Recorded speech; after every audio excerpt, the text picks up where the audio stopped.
in that studio. They were genuine music fans. In particular, Motorhead. You actually see fans for the very first time of that band in the Top of the Pops studio.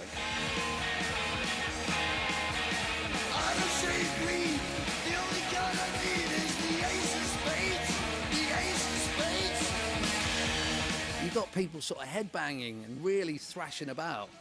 And that's a Michael Hill thing, because he didn't just want anybody in that Top of the Pops studio. If he could get fans in of the acts, that was the way that he wanted to go. I come all the way here to see the Clash, and now I find they're not on. Roger has to be the most unpredictable Top of the Pops co-host ever. You just didn't know what he was going to say next. Anyway, there's an awful lot I'd like to say about Legs & Co, but I'm afraid they'll probably bleep me out if I do. Like pina coladas and getting caught in the rain. There was a real sort of struggling with the identity of the show at that time. It was kind of like a mixture of old and new, and for the first time ever, they had this kind of like winding staircase that some of the acts and presenters used to use. Of course, you still had a tiny audience in there, herding them around, and you've still got cameras zooming in and people diving out of the way.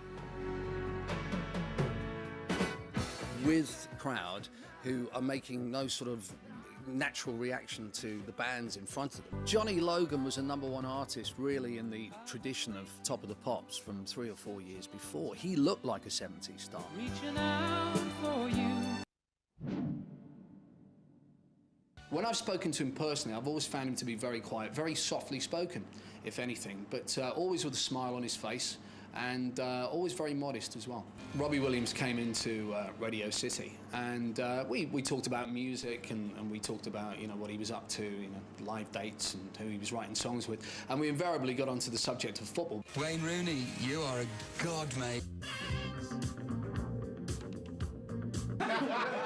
It was phenomenal, the music that they were producing out of really pokey studios. You know, there were bits of wall falling off while they were recording the records. Nice piece of mohair.